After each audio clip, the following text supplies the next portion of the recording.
बिस्मिल्लाह रहमान रहीम। अस्सलाम वालेकुम नाजरीन, मैं हूं अजहर फारूक अपने यूट्यूब चैनल के साथ पाकिस्तान के सियासी हालात इंतखाबी हलकों से मुतल्लिक तफसीली तौर पर बात करूंगा। चौधरी परवेज इलाही जो कि NA-59 तरागंग से और हाफिज अमार यासिर जो कि PP-23 तरागंग से इलेक्शन लड़ने जा रहे थे, दोनों के कागजात नामजदगी मुस्तरद हो चुके हैं। चौधरी परवेज इलाही एक मरतबा इस हल्के से कौमी असम्बली के मेंबर मुंतखब हुए, जबकि हाफिज अमार यासिर सूबाई असम्बली के मेंबर मुंतखब होते रहे हैं। यह हल्का इंतहाई अहमियत का हामिल है और ये वो हल्का है जहां पर चौधरी परवेज इलाही कामयाब होकर उन्होंने अपनी नशिस्त छोड़ी और उसके बाद चौधरी सालिक हुसैन इस हल्के से कामयाब हुए थे। रिटर्निंग अफसर ने चौधरी परवेज इलाही और हाफिज अमार यासिर के कागजात मुस्तरद किए थे। इस हल्का में चौधरी परवेज इलाही के मद्दे मुकाबिल जो उम्मीदवार थे वो हैं सरदार गुलाम अब्बास एक्स डिस्ट्रिक्ट नाजिम, जबकि शहरयार मलिक शहरयार जो है वो PP-23 से उम्मीदवार हैं मुस्लिम लीग नून के। और इसी तरीके से PP-22 का फैसला होना है कि मुस्लिम लीग नून किसको उम्मीदवार वहां पर लाती है, टिकट किसके हक में फैसला आता है। बहरहाल दिलचस्प सूरत हाल है इस हल्के की।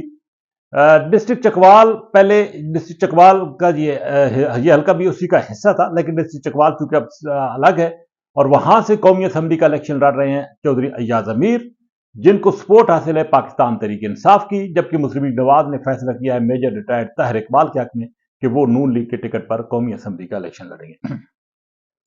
तलगंग हल्के की बात हो रही थी। तलगंग को जिला का दर्जा चौधरी परवेज इलाही ने अपने गुज़श्ता दौरे हुकूमत में दिया था और चौधरी परवेज इलाही का यह दावा भी था, बल्कि हाफिज अमार यासिर का भी, जो कि उनके दस्ते रास्त हैं कि इस हल्का से वो अब आसानी कामयाब हो जाएंगे। लेकिन अब सूरत हाल बिल्कुल दिलचस्प और तब्दील हो चुकी है और दिलचस्प भी हो चुकी है।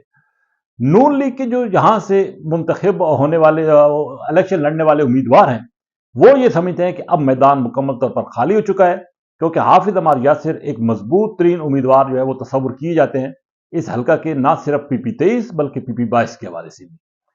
और हाफिज अमार यासिर और चौधरी परवेज इलाही की वजह से माजी में यहां से अच्छे नताज हासिल किए हैं मुस्लिम लीग काफ और पाकिस्तान तहरीक इंसाफ ने मिलकर।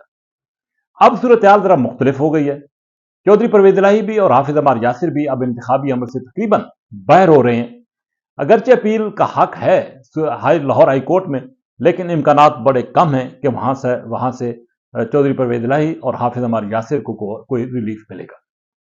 लेकिन हाफिज अमार यासिर का एक वाज़ेह मौक़िफ़ है कि वो मैदान खाली नहीं छोड़ेंगे। हाफिज अमार यासिर के जो बड़े भाई हैं हाजी तलत ज़ुबैर, वो कौमी असम्बली और सूबाई असम्बली के दोनों हलकों से उनके कागजात मंजूर हो चुके हैं। हाफिज अमार यासिर के कज़न हैं उमर हबीब, जो कि हाफिज अमार यासिर की अदम मौजूदगी में पूरे हलके को देखते हैं और अवाम के साथ उनका करीबी राब्ता रहा है हमेशा। उनके कागजात भी एक्सेप्ट हो चुके हैं। हाफिज अमार यासिर के एक और करीबी रिश्तेदार हैं मलिक रोमान, उनकी भी कागजात जो है वो मंजूर हो चुके हैं इन तीनों हलकों से। अब देखना यह है कि इन हलकों में किस अंदाज से पाकिस्तान तहरीक इंसाफ मुकाबला करेगी मुस्लिम लीग नून का। इस बात में कोई शक नहीं है कि पाकिस्तान तहरीक इंसाफ को बल्ले का निशान मिले या ना मिले, लेकिन उम्मीदवार जो हैं वो यही लोग होंगे पाकिस्तान तहरीक इंसाफ के, और इनको पाकिस्तान तहरीक इंसाफ की सपोर्ट हासिल होगी। अब PTI की लीडरशिप फैसला करेगी कि NA-59, PP-22 और PP-23 से किस उम्मीदवार को जो है वो आगे लाना है। लेकिन हाफिज अमार यासिर वाजे कह चुके हैं और उनका ये एक वाजे तौर पर मौक़िफ़ सामने आ गया है कि वो हल्का किसी तौर पर भी खाली नहीं छोड़ेंगे और अपने मुखालिफ उम्मीदवारों को टफ टाइम देंगे। उन्होंने कहा कि इस हल्के में उन्होंने ना सिर्फ तलगंग को जिला का दर्जा दिलवाया, बल्कि सुई गैस समेत सड़कों और स्कूलों और सेहत के शोबे में भी उनके मिसाली कारनामे रहे हैं अपने दौरे हुकूमत में। अब सूरत हाल कुछ इस तरह बनती नजर आ रही है कि यहां से आजाद उम्मीदवार भी मैदान में है। मलिक शाहरूस रमन, जो कि सरदार मुमताज खान के नवासे हैं, XMNA के एयर मार्शल रिटायर्ड नूर खान के पोते हैं, वो भी मैदान में है।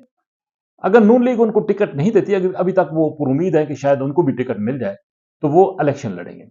इसी तरीके से सरदार मंसूर आजाद रमन के भाई डॉक्टर मकसूद आजाद रमन के साहबजादे भी PP-23 के हल्के से कागजात जमा करा चुके हैं। वो PTI के उम्मीदवार हैं और PTI के साथ उनका ताल्लुक है। कर्नल सुल्तान सुरखरू रिटायर्ड, वो भी कागजात नामजदगी जमा करा चुके हैं PP-23 से। कर्नल सुल्तान सुरखरू एक मरतबा इस हल्के से MPA मुंतखब हुए हैं, जबकि दूसरी मरतबा वो इलेक्शन लूज कर गए थे لیکن ان کا بھی ہلکا اباب جو ہے وہ موجود ہے۔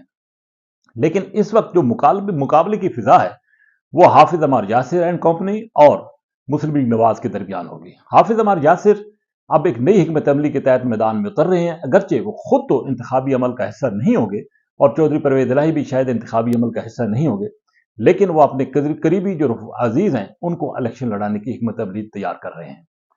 اگرچہ اس وقت حافظ عمار یاسر ملک سے باہر ہیں، وہ پاکستان میں نہیں آ سکتے، ان پر مختلف قسم کے مقدمات ہیں، لیکن ان کا ایک واضح موقف ہے کہ وہ باہر بیٹھ کر بھرپور طریقے سے اپنے ان عزیزوں کی کمپین چلائیں گے اور پاکستان تحریک انصاف کے جو بھی پلیٹ فارم ہوگا، نشان ہو یا نہ ہو، وہ وہاں سے بھرپور الیکشن لڑیں گے اور اپنے امیدواروں کو کارکردگی کی بنیاد پر کامیاب کریں گے۔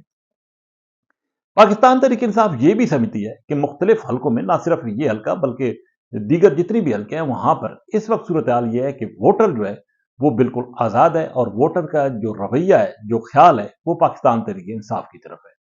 ماضی میں یہ ہوتا رہا ہے کہ مختلف حلقوں میں، خاص طور پر دیہی حلقوں میں جو وہاں پہ سرکردہ شخصیات ہوتی تھیں، ان کے تابع تمام تقریباً ووٹر ہوتا تھا اور ان کے کہنے کے مطابق ووٹ پول ہوتے تھے۔ لیکن اب صورتحال بالکل یکسر مختلف ہو چکی ہے۔ جب سے پچھلے 8-10 سال کے دوران اویئرنیس آئی ہے، لوگوں میں شعور آیا ہے، ووٹروں میں، تو اب ایک گھر میں تقریباً مختلف آراء ہیں ووٹ دینے کے حوالے سے اور ووٹ پول کرنے کے حوالے سے۔ اس لیے پاکستان تحریک انصاف یہ سمجھتی ہے کہ جتنی بھی سرکردہ ایسے کھڑپینچ سیاستدان مقامی سطح پر دھڑوں کے جو مالک تھے، اگرچہ وہ اپنی پوزیشن تو ان کی ہے، لیکن ان کے پیچھے اب ووٹ جو ہے وہ اس حساب سے نہیں ہے، اور یہ کسی حد تک حقیقت بھی ہے۔ بہرحال 8 فروری کا جو الیکشن ہے وہ انتہائی اہمیت کا حامل الیکشن نظر آ رہا ہے۔ بظاہر کچھ حالات کچھ اور ہیں، لیکن جب ووٹر پولنگ اسٹیشن کے اندر جائے گا، ووٹ کی پرچی پر ووٹ مور لگائے گا، تو وہاں پر صورتحال کچھ مختلف ہوگی، کیونکہ زمینی حقائق جو ہیں وہ مختلف ہیں اور ایک عام ہوا بھی وہ پاکستان تحریک انصاف کے حق میں نظر آ رہی ہے۔ کس طریقے سے پی ٹی آئی مینیج کرتی ہے اپنے مختلف امیدواروں کو، کیونکہ ایک حلقے میں پی ٹی آئی کے کئی امیدوار ہیں، جیسا کہ میں نے یہاں بھی کہا، یہاں بھی کچھ مختلف امیدوار ہیں، لیکن پی ٹی آئی کی لیڈرشپ کا یہ کہنا ہے کہ وہ ایک واضح گائیڈ لائن دے گی ہر حلقے کے حوالے سے کہ کون سا امیدوار پی ٹی آئی کے پلیٹ فارم پر الیکشن لڑ رہا ہے۔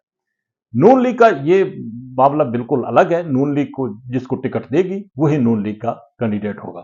بہرحال NA-59 وہاں پر اب وہ بظاہر تو جو حالات ہیں وہاں پر یہ لگ رہا ہے کہ مسلم لیگ نون کی پوزیشن مستحکم ہے، لیکن اگر حکمت عملی کے تحت پی ٹی آئی نے یہ الیکشن لڑا تو وہاں پر نون لیگ کے لیے مشکلات بھی پیدا ہو سکتی ہیں۔ یہی حالات ضلع ٹک میں بھی ہیں، یہی حالات چکوال میں بھی ہیں، اور پنڈی ڈویژن کے تمام حالات جو ہے اسی طرح کے ہیں، اور وہاں پر اگرچہ پی ٹی آئی کا ووٹ بینک ہے، لیکن اس ووٹ کو سنبھالنا اب پی ٹی آئی کی لیڈرشپ کے لیے ایک بڑا امتحان ہے کہ وہ کس انداز سے اپنے ووٹ کو کور کرتی ہے اور پولنگ اسٹیشن پولنگ والے دن کس انداز سے اپنا ووٹ پول کراتی ہے۔ اسی کے ساتھ اجازت، اللہ حافظ۔